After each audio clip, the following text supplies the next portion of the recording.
Free SEO কোর্সে সবাইকে স্বাগতম। অর্থাৎ যারা সম্পূর্ণ বেসিক থেকে ফ্রিল্যান্সিং এর একটি পার্ট এসইও শিখতে চাচ্ছেন তাদের জন্য এই প্লে লিস্টটি খুবই গুরুত্বপূর্ণ হবে।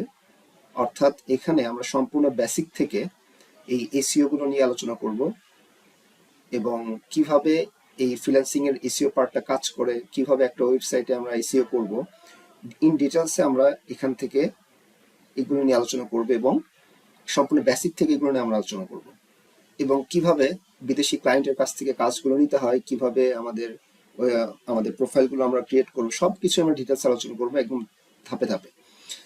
তো শুরুর যে পার্টে আমরা এসইও সম্পর্কে বেসিক আলোচনা করব। তো এসইও হচ্ছে আমাদের সার্চ ইঞ্জিন অপটিমাইজেশন। তো আমরা গুগলের এসইও এই পার্টটা নিয়ে আলোচনা করব। তো এটা অ্যাকচুয়ালি কিভাবে কাজ করে সেটা আমাদের আগে বুঝতে হবে। তো সাপোজ আমরা যদি গুগলে যাই এবং গুগলে গিয়ে যদি সাপোজ আমাদের এখানে সার্চ দেই যে অনলাইন ডক্টর, এটা লিখে সার্চ দিলাম, ধরলাম আমাদের অস্ট্রেলিয়া, কানাডা বিভিন্ন বায়ারের বা ক্লায়েন্টের আমাদের কাজ আমরা পেলাম। তো সেক্ষেত্রে তাদের একটা নির্দিষ্ট ওয়েবসাইট থাকে, যেমন এখানে আমরা বিভিন্ন ডক্টরের ওয়েবসাইট দেখতে পাচ্ছি, যে আমাদের দেখা যাচ্ছে যে বিভিন্ন ডক্টর হতে পারে, অনলাইনে বিভিন্ন ডক্টর হতে পারে। সাপোজ আমরা এই ওয়েবসাইটে ঢুকতেছি প্রথমে। তো এইখানে যে ওয়েবসাইটটা আমরা দেখতে পাচ্ছি, এখানে আমাদের যে ডক্টর রয়েছে তার এই ওয়েবসাইটটা দেখা যাচ্ছে প্রথম পেজের কয় নম্বরে আছে, 1 নম্বর, 2 নম্বর, 3 নম্বর, 4 নম্বর, 5 নম্বর, 6 নম্বরে। 6 নম্বরেই তার এই ওয়েবসাইটটা চলে আসছে। এখন অনলাইন ডক্টর লিখে সার্চ দিলে এখানে তো অনেকগুলো ডক্টরের ওয়েবসাইট চলে আসছে, দেখা যাচ্ছে যে কয়েকশো পর্যন্ত থাকতে পারে। এখন আমরা যে ক্লায়েন্টের কাজ করব তার ওয়েবসাইটটা যাতে করে এই ফার্স্ট পেজের মধ্যেই থাকে, দেখা যাচ্ছে 1 থেকে আমাদের 5 বা 7 বা 10 আমাদের টার্গেট থাকবে এইরকম, যে ফার্স্ট পেজে যাতে তার ওয়েবসাইটটা চলে আসে। এখন সবাই তো ওয়েবসাইট তৈরি করবে, কিন্তু সবারটা তো ফার্স্ট পেজে আসবে না। এখন যার এসইওটা ভালোভাবে করা আছে, সার্চ ইঞ্জিন অপটিমাইজেশন, অর্থাৎ সার্চ দিলে যাতে তার ওয়েবসাইটে সবার আগে আসে, যার এসইওটা ভালোভাবে করা আছে, তাহলে সেক্ষেত্রে তার ওয়েবসাইটটা সবার প্রথমে চলে আসবে, অর্থাৎ ফার্স্ট পেজের মধ্যে চলে আসবে, যাতে করে তার যে ওয়েবসাইটটা তৈরি করেছে তার কি হবে, বেনিফিট হবে। মানে লোকজন দেখা যাচ্ছে ফার্স্ট সার্চ দিলে তার ওয়েবসাইট, তার যে ওয়েবসাইটে সবার ফার্স্টে চলে আসবে, দেখা যাচ্ছে সবাই তার ওয়েবসাইট ভিজিট করবে এবং তার কাছে অ্যাপার্টমেন্টের জন্য আবেদন করবে। তো সেক্ষেত্রে তার কিন্তু লাভ হবে। সেজন্য আমাদের কি করতে হবে, যে আমাদের যে ক্লায়েন্টের আমরা কাজ পাবো তার এসইওটা ভালোভাবে করতে হবে, অর্থাৎ ভিতরের যে বিষয়গুলো আছে, এসইওর যে পার্টগুলো আছে সেগুলো ভালোভাবে করতে হবে। সেই জন্য আমাদের এই এসইওটা শিখতে হবে। তো এই এসইওটা আবার 2 ধরনের হতে পারে। যেমন এই যে এখানে একটা ক্লায়েন্টের আমরা কাজ দেখতে পাচ্ছি, যে এই ক্লায়েন্টের এখানে আমাদের এই ভিতরের বিভিন্ন জায়গায় আমাদের এসইও করতে হবে, অর্থাৎ বিভিন্ন জায়গায় আমাদের ট্যাগ দিতে হবে, মেটা টাইটেল, মেটা ডিসক্রিপশন, এগুলো করতে হবে। আমরা এগুলো নিয়ে আলোচনা করব যে কিভাবে আমরা একটা ক্লায়েন্টের আমাদের যে ওয়েবসাইট আছে সেটা আমরা ফার্স্ট পেজে আনতে পারি। তো যদি বলা হয় এসইওর ভিতরে আমরা কি কি কাজ করব, সেটা আমরা একটু দেখি যে এসইওর ভিতরে আমাদের, তো সেক্ষেত্রে দেখা যাচ্ছে একটা ওয়েবসাইট তৈরি করতে আমাদের কিন্তু ডোমেনের প্রয়োজন পড়ে। তো দেখা যাচ্ছে যে যখন আমাদের ক্লায়েন্ট একটা ওয়েবসাইট তৈরি করে তখন কিন্তু অবশ্যই তাকে একটা ডোমেইন কিনতে হয়।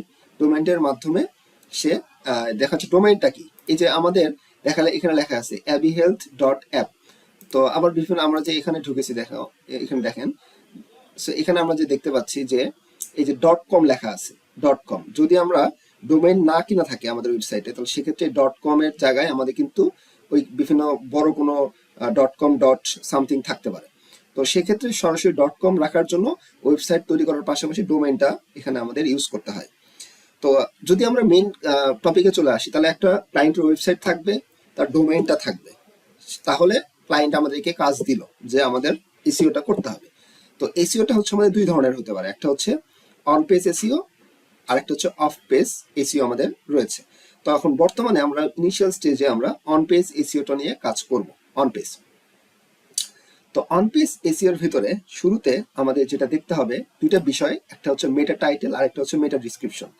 তো এই যে শুরুতে আমরা বড় অক্ষরে যেটা দেখতে পাচ্ছি এটাকে বলা হয় মেটা title.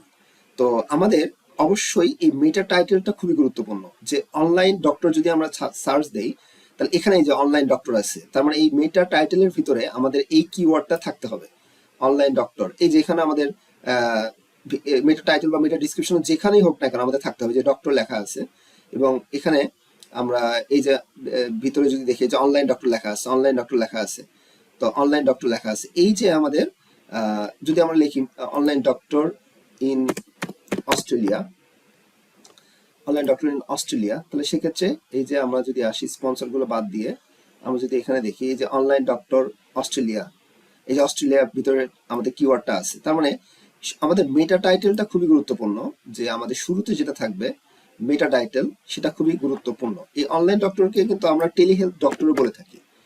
Telehealth doctor, telehealth doctor লিখে যদি আমরা সার্চ দেই, এই যে টেলিহেলথ ডক্টর লিখে সার্চ দিলাম, তাহলে এই যে টেলিহেলথ ডক্টর রিলেটেড আমাদের চলে আসবে। যে টেলিহেলথ ইন বিডি, এটা আমাদের বাংলাদেশে দেখাচ্ছে, আমরা চাইলে এটাকে অস্ট্রেলিয়াতে করতে পারি। আচ্ছা, তো এই যে টেলিহেলথ ডক্টর এভাবে আমাদের চলে আসছে, এই যে টেলিহেলথ এইভাবে আমাদের চলে আসবে। আমি একটু সহজে বোঝাই, অনলাইন ডক্টর দিয়ে বোঝাই। তাহলে আমাদের মেটা টাইটেলের ভিতরে অবশ্যই এই অনলাইন ডক্টর, এই যেখানে অনলাইন ডক্টর দেখতে পাচ্ছি, এই অনলাইন ডক্টর দেখতে পাচ্ছি, অনলাইন ডক্টর দেখতে পাচ্ছি, তাহলে এইভাবে এই যে অনলাইন ডক্টর দেখতে পাচ্ছি, তাহলে আমাদের মেটা টাইটেল হচ্ছে বড় অক্ষরে যেটা, এটা হচ্ছে আমাদের মেটা টাইটেল। এটা অলমোস্ট আমাদের 50 থেকে 60 ক্যারেক্টারের হয়ে থাকে, অর্থাৎ 60 ক্যারেক্টারের বেশি লিখতে পারবো না আমরা। তার মানে এই 60 ক্যারেক্টারের ভিতরে এবার 60টা অক্ষর থাকবে। 60 ক্যারেক্টারের ভিতরে এমন ভাবে আমাদেরকে অ্যারেঞ্জমেন্ট করতে হবে যাতে করে আমাদের অবশ্যই এখানে আমাদের ইম্পর্টেন্ট কিওয়ার্ড অনলাইন ডক্টর এটা থাকে। কিওয়ার্ড বলতে এই যে অনলাইন ডক্টর, এটা একটা কিওয়ার্ড হিসেবে আমরা ধরতে পারি।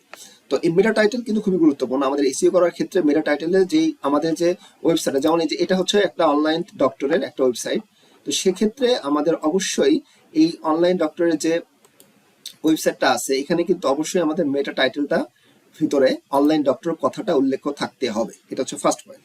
আর মেটা ডিসক্রিপশন হচ্ছে এই যে ছোট্ট অক্ষরে আমরা দেখতে পাচ্ছি, এটা হচ্ছে মেটা ডিসক্রিপশন। আমরা এগুলো কিভাবে চেঞ্জ করতে হয় সেগুলো দেখবো, কারণ এগুলো খুবই গুরুত্বপূর্ণ। তো এই মেটা ডিসক্রিপশনের ভিতরে আমাদের 150 থেকে 160টা ক্যারেক্টার আমরা ইউজ করতে পারি। তো এখানেও আমাদের টার্গেট কিওয়ার্ড থাকতে হবে। টার্গেট কিওয়ার্ড বলতে এই যে অনলাইন ডক্টর, ডক্টরস অনলাইন, এই যে অনলাইন ডক্টরের একটা কিওয়ার্ড আমরা পেয়ে গেলাম। তারপরে এই যে ডক্টর, এখানে ডক্টর আছে, আবার ভিতরে আবার অনলাইন, আবার যেহেতু ভিতরেও থাকবে কিছু কিছু জায়গায় অনলাইন ডক্টর থাকবে, যেমন আমরা এখানে দেখি আর যে অনলাইন ডক্টর এখানে আছে এবং এখানে আমাদের ডক্টর কথাটা উল্লেখ আছে।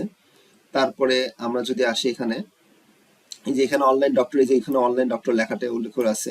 এই যে টেলিমেডিসিন, টেলিহেলথ ডক্টর, এই যে অনলাইন কথাটা উল্লেখ আছে, ডক্টর কথাটা উল্লেখ আছে। তার মানে এই যে অনলাইন কথাটা উল্লেখ আছে, ডক্টর কথাটা উল্লেখ আছে, পাশাপাশি থাকতে হবে এমন কথা কোনো কথা না, আমাদের থাকতে হবে। মেন কথা হচ্ছে মানে এখানে দেখতে পাচ্ছি অনলাইন ডক্টরটা একদম সুন্দরভাবে দেওয়া আছে, আর ভিতরে মেটা ডিসক্রিপশনের ভিতরে এখানে অনলাইন দিয়ে রাখছে আর এখানে ডক্টর দিয়ে রাখছে।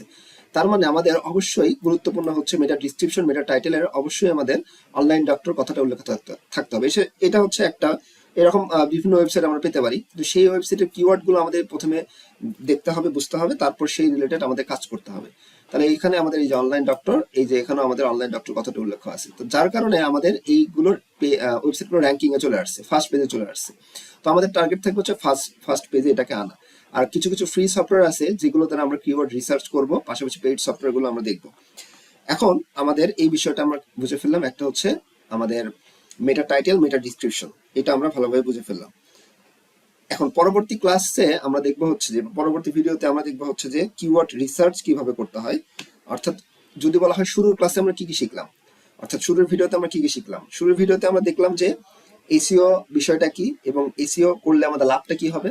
তার মানে যদি সংক্ষেপে বলি, এসইওটা হচ্ছে আমাদের ফুল ফর্ম হচ্ছে সার্চ ইঞ্জিন অপটিমাইজেশন, অর্থাৎ গুগলের যে বিভিন্ন ওয়েবসাইট আছে যেগুলো ডোমেইন থাকবে, ডোমেইন থাকতে হবে ভালো হবে, তাহলে ক্লায়েন্টের যে ওয়েবসাইটগুলো থাকবে আমরা যদি সার্চ দেই কোন একটা টপিক লিখে এবং সেটা যদি ক্লায়েন্টের সাথে রিলেভেন্ট হয়, এই ক্লায়েন্টের ওয়েবসাইট যাতে পেজের শুরুর দিকে আসে সেই জন্য আমরা এসইও করব।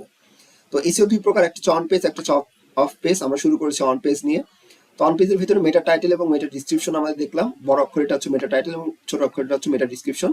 এবং এই মেটা টাইটেল এবং মেটা ডিসক্রিপশনের ভিতরে ওয়েবসাইট রিলেটেড কিওয়ার্ড গুলো অবশ্যই থাকবে। যদি ডক্টর রিলেটেড হয় তাহলে ডক্টর রিলেটেড থাকবে, যদি আমাদের ক্লোদিং কোনো ব্র্যান্ড হয় তাহলে ক্লোদিং ব্র্যান্ড রিলেটেড থাকবে, যদি আমাদের মেডিসিন রিলেটেড হয় তাহলে মেডিসিন রিলেটেড থাকবে, যদি আমাদের আদার্স যে টপিকটা থাকুক না কেন, যে টপিকে মানুষ সার্চ দিবে সেই টপিক রিলেটেড আমাদের যে ওয়েবসাইটটা, সেই ওয়েবসাইট রিলেটেড কিওয়ার্ড গুলো আমাদের মেটা টাইটেল এবং মেটা ডিসক্রিপশন অবশ্যই দিতে হবে।